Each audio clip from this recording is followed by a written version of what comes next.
Okay, these are my opinions. You don't have to agree with them. Don't get butthurt if you're a fan of these shoes, if you purchase these shoes, if you design these shoes, if you're with a company, whatever. There's a pre-warning that I'm going in. Hey, what up and welcome to another episode of Creased. Now, it has come full circle again. We're back to doing 2022 lists. Last year I want to say I did 4. This year I think we're going to do 5. We'll see. We'll try and smash them out because there's not much left of the year. But this is the 2022 worst sneakers of the year. Now, these are my opinions. I did do extensive research on these lists again. Went right through back to January, right through everything that came out in 2022. So, without further ado, let's get into number 20. The Muslin Jordan 3. I actually forgot this existed and I tried to forget it ever happened because, let's be honest, they're trying for some pseudo off-white type vibes and it just didn't work. These are horrible. I'm a massive Jordan 3 fan. Jordan 3, probably one of my favorite silhouettes. This is not it. There's been only a handful that I would never cop in terms of a Jordan 3. There's not too many I absolutely downright hate. This is one of them. Whoever was behind this shouldn't have. It just shouldn't have happened, 100%. That's why it's on the list. This is going to be a little bit different than last year because there's a lot of Nike and Jordan on this list. Last year, this list was a lot of Adidas, a lot of Yeezy, but they ain't really done anything all year, so they're not on really much of any lists, good or bad. So, but it is at number 19, the Jordan Clog. Now, I'm pretty sure these are on special most places where they still exist. A black colorway came out quite recently, but I'm aware that this whole clog thing, everyone tried to do a clog, right? And these ones here, they're Jordan and it's a clog and let's put cement on it. No, these should never have gone ahead. Like, nobody should have okayed these.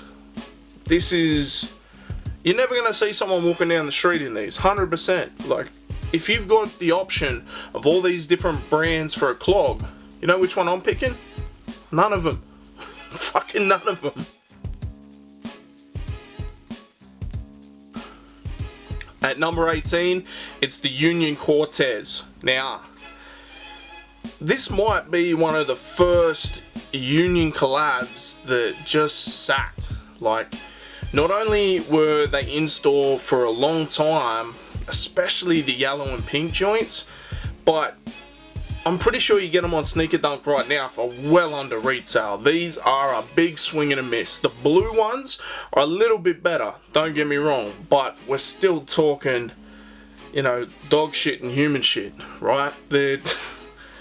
Again, if you like them, whatever, make your own damn list, but for me, I've never been a Cortez fan anyway, and these were just, they don't need to exist. At number 17, it is the Nike Off-White Air Force One Mid. Take your pick, black or white.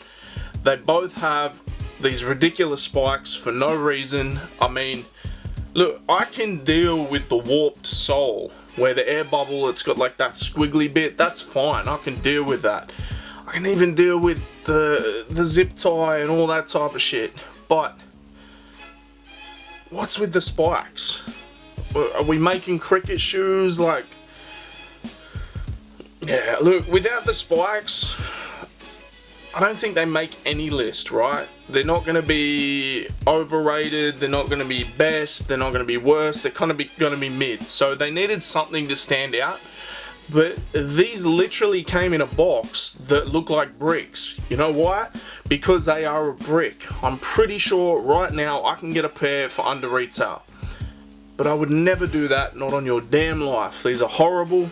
That's why they're on the list. Number 16, it is the Tom Sachs general purpose shoe. Now, if mid was given a visual representation, it would be these shoes. I cannot understand for the life of me why any Tom Sachs collab gets the hype that it does, whether it be the Mars landing, these, the overshoe, whatever. It all just is absolute garbage to me. I think, just like with designers, they're just capitalizing on the gullibility of hypebeasts, right? These are horrible. What they did in terms of releasing them in Coles and making them quite easily accessible, I mess with that. But outside of that, that's about it. Piss stain yellow, very, very horrible looking. Well, not horrible, it just didn't need to exist. If you do not put Tom Sachs on this, it's a brand new Nike silhouette. No one touches this, 100%. You can't just give companies leeway because they've attached a random company to them, right? These are horrible. Absolutely horrible. Yeah, you couldn't pay me to wear them. Number 15 is the Billie Eilish Air Force One High or Mid. I still can't work out which one it is, but this is like some padded cell type shit with the 50 different velcros. This is very orthopedic. You know, if your grandparents have issues with mobility and they can't do up their laces, this might be perfect because it is sitting everywhere. Because let's face it, like Air Force Ones, they made a comeback. They did a bunch of different collabs, different everything to spruik it up. This one was not needed. There was enough collabs, the color of the month, everything like that to make Air Force Ones feel, you know, important again. We didn't need this one. We didn't need the 50 bloody straps going up. Whoever designed this feels like they should be in a padded cell, bouncing their head back and forth because, nah, this ain't it. Number 14, the Marge Simpson Adidas Superstar. Now for me, I think these are terrible. I get it, if you're a Simpsons fan, you may like it, but not only are they bad, they missed the boat on this, right? You got Marge Simpson with the hair taking up all the shoe, where if you look at it, it kind of looks like it should be Homer disappearing back into the bush, like the meme. They missed an opportunity. So not only is it a bad shoe, but you missed an opportunity, right? If you do it now, you've wasted time with the Marge Simpson one. So there was so many pairs within that Simpsons pack that were cool, but this weren't it. Like if we're talking shell toes, one of my favorite silhouettes of all time, you could have done this so much better. Just make the 3 stripes that material, right?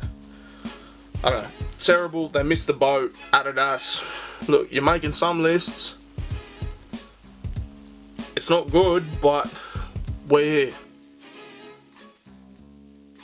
Number 13 is the Balenciaga Defender. Now, I don't really like putting designer shoes on these lists because it seems a little unfair, right?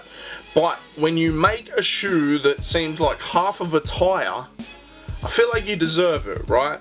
These things remind me of like 5-6 years ago, every brand tried to do a rocker, and the idea was it toned your legs and your ass and everything like that with little to no more extra effort, right? Newsflash, it didn't work. People just fell over, hurt themselves, a lot of lawsuits. You can't tell me that these aren't going to do the same. The people are going to trip over, fall backwards, whatever. And at the same time, paying well over $1,000 for the privilege. I have no idea why there's any sort of popularity with Balenciaga. Like, everything they do looks horrible, it's overpriced, and you guys keep coming for it. So, well, not people watching this, but people do, right? At number 12, I actually hate this shoe more than probably anything on the list because I made a joke that I was wearing them before they were cool on the Soul Kitchen podcast, and then literally a week later I was in a moon boot. It's the Mischief AC1, which are essentially like a moon boot, right? Mischief just seems to be selling shit just for the lols. It doesn't seem like it ever wants to make any money, because they either make stuff that gets them sued or just people ridicule. I don't know. They're an art company. Their whole thing is disturbance, whatever in the space. But for me, these are fucking stupid. And I had the real thing for like 5 weeks, so. At number 11, it is the Balenciaga cooked shoes, or Paris they call them. Basically, it's a pair of shoes that looks like it survived an apocalypse, and we're gonna sell them for over $1,000 to you, just for the privilege. I mean, like, if the cooked Air Force Ones trend wasn't bad enough, the pre-cooked, I don't know what to say about these. These are, like, if you buy these, I believe that's natural selection. You should not be able to procreate. That's just my opinion, but I believe it should stand. If you buy these, do you even know how to breathe without instruction? Like, you've got no sense in your head. Like, somehow you've got a lot of money. I don't know. These are fucking dumb. At number 10, Adidas's only other contribution to this list, or any list, it is the Yeezy 700 High Res Red.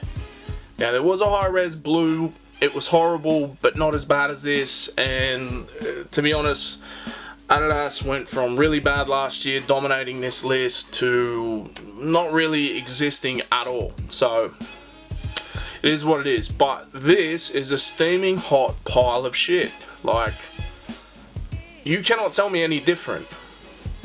If you left this on my doorstep, I would feel the exact same way as the old dude in Billy Madison, right?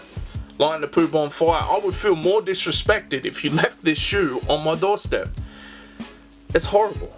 Absolutely horrible. But at the same time, I don't like the Wave Runner either. So it is what it is.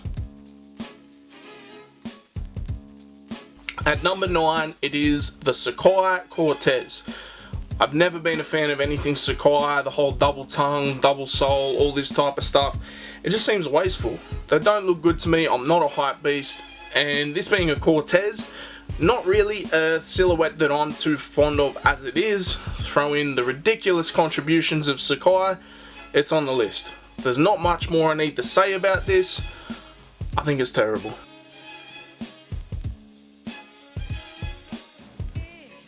Now at number 8, I don't know if this actually officially released, because I know the other one did, but I don't know about this. It is the Nike SB Dunk CPFM.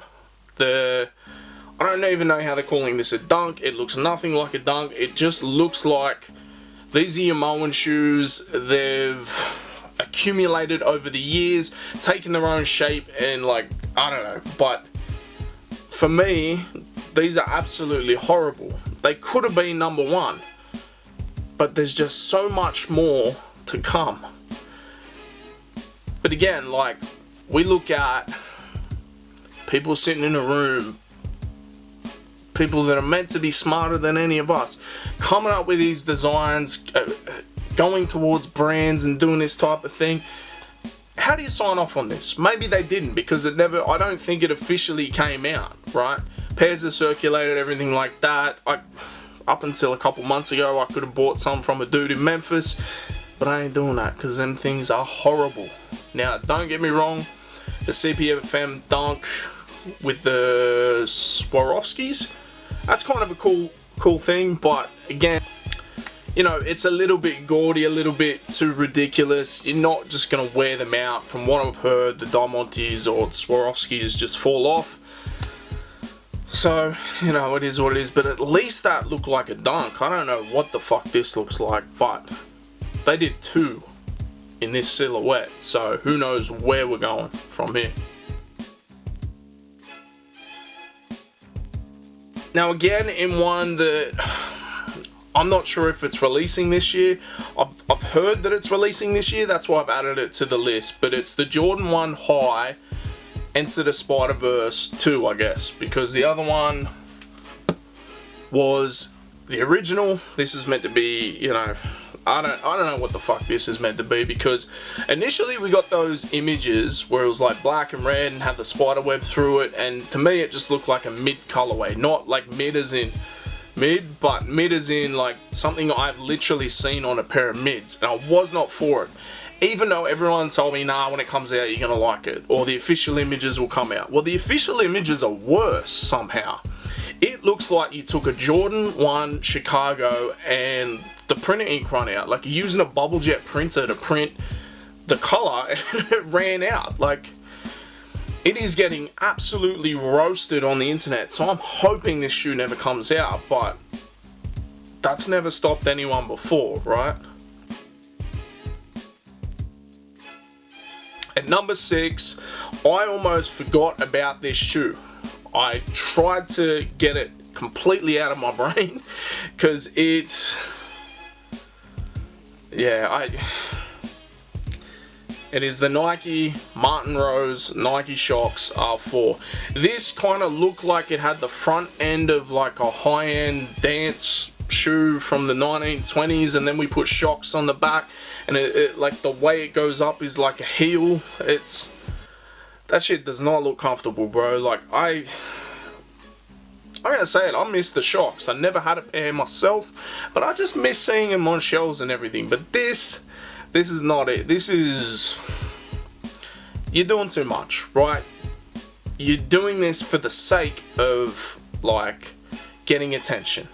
There was no creating a cult classic, creating something people are talking about for best release, all that. No, you just purely wanted attention. Well, you've got it. It's on this list. So, number 5, it is the Jordan 1 Utility. Now, the first colorway that came out, it wasn't super offensive, but at the same time, why does my shoe need to have a backpack on it? Call it a stash pocket, whatever you want. You know my thoughts on stash pockets. Like, the first time it's cool, it's overdone. Let's come up with a new gimmick, right? I'm over it. And then you get this goldy colorway, and it's even worse. I did not think it could be possible, but when I was flicking through recently, I was like, yes, I forgot about that shoe. That shoe sucked. Now think about all that excess material that you've used that you could have used for literally anything else, but here we are. Number 4, it is the New Balance 2002 RM. Now, 2002 R has had a big year, right? Feels like they've got this modern, old school aesthetic. They've done a bunch of collabs, everything like this. Let's turn it into a clog, because apparently it's the year of the fucking clog. Look, honestly, I hate this shoe. Like, I don't think you'll ever see anyone wearing it. I remember years ago, maybe Skechers did something like this. That's where it should have stayed, in the Skechers realm, right? Seeing this on New Balance's website or like boutique websites, like, I know I'm not helping the sales of it by completely bagging it right now, but we do not need a version of a shoe where you're stepping on the backs of the heels already. We've pre-done that for you. You don't need to step on the backs of the heels, but you still get the half look of the shoe. No, we don't need that. That is, again, like, how is it? Oh, I don't even know. Like, who would sign off on that? This sounds like a good idea, and because we're still using quality materials that a 2002 R is known for, it's going to be expensive as fuck. Dumb. Just dumb. Number 3. I'm going to get a lot of flack for this, but I don't give a fuck. The Nike Off-White Terraformer. The original silhouette from Virgil. These are horrible. These look like the type of shoes that you would get within like a video game like Cyberpunk. Trying to create an aesthetic for future punk type whatever, right? Now, but because it's Virgil has passed away. RIP to Virgil. He did a lot of crazy things within the sneaker world, but This should have stayed on the design floor. This should have stayed in the sketchbook. This is not it. Like, I'm of the opinion personally that the man has passed on. Let him be, right? I heard talks that, you know, Virgil has these design things that he's known for, so it'd be easily produced for other colorways and this sort of thing. No, let whatever he did be. Let it be known for its brilliance or its controversial opinions as is. This never needed to come out. Who's to say it was a fully fledged idea? And if it was, he should have thought a little bit harder about it, because yeah, these are not it. These are, I mean, look, if resellers and whatever want to focus on this shoe and leave the Jordan 4 and Jordan 1s alone for a minute, maybe it's a good thing. I don't know. But for me, I think this shoe is terrible. Number 2 is the Nike SB Dunk eBay. Now, hot kiss of death. I went in depth of how much I do not want to see my toes through a shoe. I know the story, right? That they got cut up, the samples, everything. The only intact sample went to Sandy Bodecker, right? He won it in an auction for charity. I understand that. I understand that, you know, it's telling this story. eBay's now more someone that's respected within the sneaker community with the eBay authenticity guarantee. But it does not change my opinion that this shoe is horrible, right? Yes, we tell the story of a cut, but we could have done that without having the clear strips, right? You could have made it look like it was put back together, but it doesn't look 100% right, okay? Without the clear strips, where it's like the part on the dunk just doesn't seem like it's meant to fit there. The sole obviously needs to be flat, but the material could have just looked like it was patchwork back together. That would have been a much better way to do this, to tell this story. The story is great. You know, we could have still did this, but we don't need those clear plastic. Can I just, for 2023 and beyond, we never have any see-through shoes anymore? Because whenever do you see people wearing them? Like, honestly. And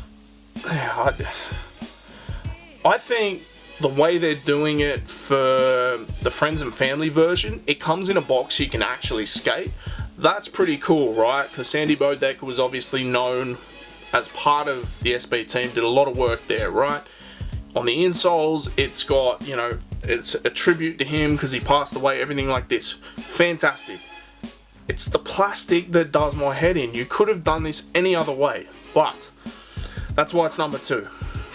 It's, look, I'm gonna be honest, I'm still gonna try and like go in for a raffle for these, purely just so I can see them in hand. Maybe I see something different that I wouldn't have seen. Maybe it wins me over, it turns it around, and we're not bashing it completely, right? Because there is this really good story with it, but I doubt it. I'm pretty sure I'm just gonna be roasting it in person. But without any further ado, if we can get a little drum roll, please. That's enough. The 2022 worst sneaker, in my opinion, was the Nike SB Dunk CPFM Grinch. You take in the CPFM Dunk, right, which was already horrible, and then just cover it in random fur. There is one Grinch shoe, well 2 technically, because Adidas just did one, that was inoffensive but isn't making any lists, right? The Kobe Grinch is the Kobe Grinch. I don't understand why Nike would let another Grinch shoe come in and take, or try and overshadow that, right? Especially releasing it around Christmas time. It just, I remember like seeing early images of this and I go, fuck, I hope this is not, like, this has got to be a joke. Like, who would ever wear this shoe? I said that about the original CPFM Dunk. Now, imagine you had a kid that got a hold of your shoes. We've all seen the videos on TikTok or Instagram or whatever, where they get your shoes and they start decorating them. That's what this looks like. They've gone in some arts and crafts and just destroyed your favorite shoes. And like, when we're doing these things with excess materials, like the Sean Wotherspoons, like the Concept Air Max 1s, where it's just the fray bits hanging off, or this, where it's fucking hair hanging off, what do you think the wearability is going to be like? Let's take into consideration the weather's fine, but you're still going to be stepping all over it. Like, this just doesn't make sense. So you're going to get scrunchies for your shoes? I made that same joke for like a bunch of different things last year on the list, because that seemed to be a trend, right? Having this excess material flying off.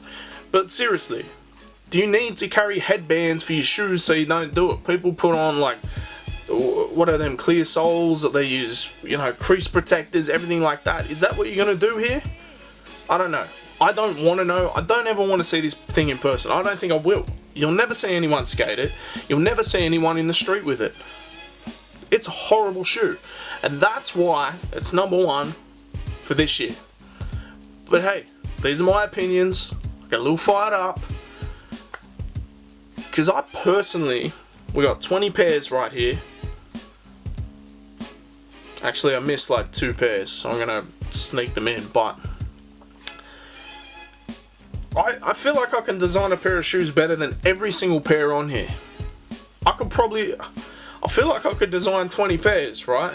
I definitely think over the years, like whether it be sketching, whether it be just editing on Photoshop or whatever, I could come up with 20 pairs better than this. Easy. Multiple silhouettes, different brands, whatever. But these are my opinions. You have yours. Let me know in the comments. Make sure you like, share, subscribe, and stay tuned for all the different lists coming. Because, look, it's going to get controversial. It just is. Everyone's got different opinions. It is what it is. There's so much diversity within the sneaker world that how could it not be, right? Leave a comment, subscribe, like, all the YouTube stuff. Peace.